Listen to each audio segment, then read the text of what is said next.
नमस्कार। इस वीडियो का थंबनेल एंड टाइटल देखकर तो आप समझ ही गए हैं कि इस वीडियो में मैं आज क्या बात करने वाला हूं। तमिलनाडु पुलिस और Maharashtra police divided by borders but united by murders. ज्यादा दिन हुए नहीं हैं, महाराष्ट्र के पालघर में 3 लोगों की हत्या कर दी गई, जिनमें 2 साधु थे, वृक्षगिरी महाराज और सुशीलगिरी महाराज, और उनके साथ उनका ड्राइवर था नीलेश, जिसे भीड़ ने मार मार कर जान से मार डाला। ये मुद्दा सुर्खियों में बहुत आया, और इसलिए आया क्योंकि मौका वारदात पर पुलिस थी। इवन पुलिस चौकी से निकाल करके एक 70 साल के साधु को मार दिया गया था। बहुत ये कंट्रोवर्सी बनी थी और पुलिस के ऊपर काफी एक्शन भी हुआ, सस्पेंड वगैरह किए गए कुछ लोग। अब ऐसा ही इंसिडेंट तमिलनाडु में भी हुआ है, इसीलिए मैं इन दोनों स्टेट को यूनाइट कर रहा हूं कि दोनों state divided by borders but united by murders. Palghar में जैसा एक मर्डर हुआ पुलिस की आंखों के सामने, तमिलनाडु में तो मतलब हैवानियत की हदें पार कर दी गई। इंसानियत तो मतलब ढूंढने से भी नहीं मिली। पुलिस की कस्टडी में पुलिस वालों ने ही जयराज और उनके बेटे को जान से मार दिया है, कस्टडी में टॉर्चर से। और उनके कुछ फोटोज और वीडियोस मुझे भेजे गए। मैंने वो टॉर्चर का जो वीडियो था वो देखा, किस कदर उसे उल्टा लटका दिया गया नंगा करके, और इतना टॉर्चर किया गया कि मतलब इतना खून निकला बॉडी से कि दोनों ही बाप बेटे, रात को जयराज और सुबह उनका बेटा फिनिक्स, दोनों दम तोड़ चुके हैं। ताज्जुब की बात है कि पुलिस जो कि हमारी रक्षा के लिए है, वो पुलिस जिसे हम अभी कोरोना टाइम पर कोरोना वॉरियर के नाम से कह रहे हैं, लेकिन पुलिस में भी कुछ ऐसे लोग होते हैं जो अपनी खुन्नस, अपना ईगो, अपना गुस्सा बेकसूर लोगों के ऊपर निकाल देते हैं। ज्यादा दिन हुए नहीं, अभी लॉकडाउन के दौरान शराब की जो दुकानें थी वो खुली, और हम सब ने देखा कि वहां पर सोशल डिस्टेंसिंग का कितना पालन होता है। पुलिस वाले वहां पर भीड़ को कंट्रोल करने के लिए खड़े रहे, लेकिन हमने ये भी देखा है कि जो गरीब फल बेचने वाले हैं, सब्जी बेचने वाले हैं, या जयराज जैसे लोग, पुलिस का सारा दम, पुलिस की सारी ताकत ऐसे लोगों के ऊपर निकलती है। जयराज और उनके बेटे को पुलिस ने कस्टडी में क्यों लिया? 8 बजे तक का टाइम था शॉप ओपन करने का। इन लोगों की गलती बस ये थी कि इन्होंने 8:15 यानी 15 मिनट एक्स्ट्रा दुकान खोल के रखी थी। बहुत बड़ा गुनाह था भैया, इतना बड़ा गुनाह था कि जयराज को पुलिस कस्टडी में ले गई, और जयराज को छुड़ाने के लिए, जमानत कराने के लिए उनका बेटा पीछे पीछे आया, तो बेटे को भी अंदर डाल दिया, और उसके बाद तांडव शुरू किया गया टॉर्चर का, इतना बुरी तरह से कि वो क्लिप या वीडियो में आपको दिखा भी नहीं सकता यहां पर, किस कदर इन लोगों ने हैवानियत की हदें पार की। तो कहना गलत नहीं होगा, पालघर केस और ये तमिलनाडु में ये जो केस हुआ, दोनों ही केसेस में आपको पुलिस का एकदम कैजुअल और एकदम थर्ड क्लास मेंटेलिटी और अप्रोच दिखाई देता है, जहां पर पुलिस ने 5 लोगों को मार दिया या फिर मरने के लिए छोड़ दिया। हम 3, जैसे कि मैंने बताया, पालघर में 2 साधु और उनका एक ड्राइवर, और यहाँ पर एक पिता पुत्र। इनके साथ साथ हमें एक नाम और नहीं भूलना चाहिए, सुशांत सिंह राजपूत। महाराष्ट्र पुलिस, तमिलनाडु पुलिस कितनी एफिशिएंट है हमें दिखाई दे रहा है। दोनों ही पालघर और ये जो भी रिसेंट इंटरव्यू जयराज और उनके बेटे का, ये देखकर हमें पता चल चुका है कि जान की कोई कीमत नहीं है, और कितना कैजुअल और एकदम थर्ड क्लास रवैया है पुलिस का। ऐसे में सुशांत सिंह राजपूत की जो मर्डर मिस्ट्री है, मर्डर मिस्ट्री ही बोलूंगा, आत्महत्या तो अब कहीं से कहीं तक ये दिखाई नहीं देती है।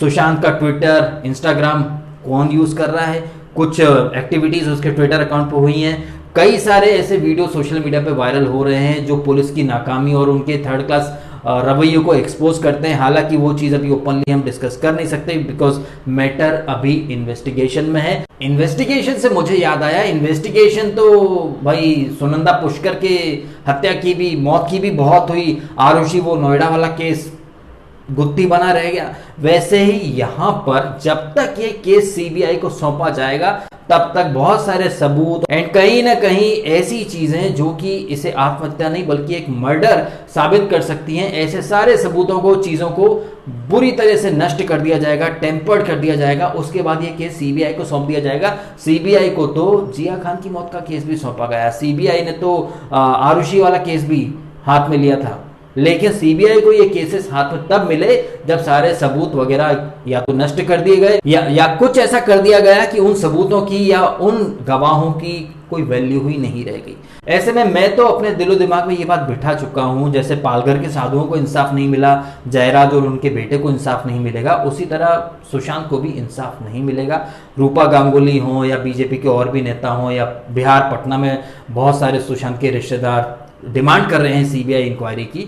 बट सीबीआई को जब तक ये केस दिया जाएगा तब तक तो महाराष्ट्र पुलिस, आपको तो पता ही है, मुकेश हावड़ा से इन्वेस्टिगेशन हो रही है, शानू शर्मा से इन्वेस्टिगेशन हो रही है, यशराज वगैरह से इन्वेस्टिगेशन हो रही है। भाई बिल्डिंग में तो सीसीटीवी क्यों नहीं थे, दरवाजे की चाबी वगैरह, ये बेसिक कुछ चीज़ें हैं जो कि बहुत सारे लोगों ने ये पॉइंट उठाए हैं। लेकिन पुलिस किस एंगल में इन्वेस्टिगेट कर रही है ये तो पुलिस ही बेहतर जान सकती है। ऐसे में आप सब सोच रहे होंगे सुशांत को इंसाफ कैसे मिलेगा। भाई इंसाफ मिलेगा, और ये इंसाफ ना पुलिस देगी, ना सिस्टम देगा, ना कानून देगा। ये इंसाफ तो हमको खुद को ही लेना होगा।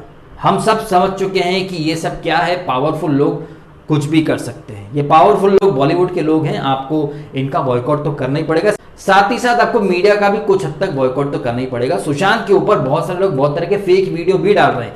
मैंने खुद ने 1-2 वीडियो देखी जहां बिल्डिंग के वॉचमैन को सुशांत का मैनेजर बताकर उसके ऊपर वीडियो बनाए गए।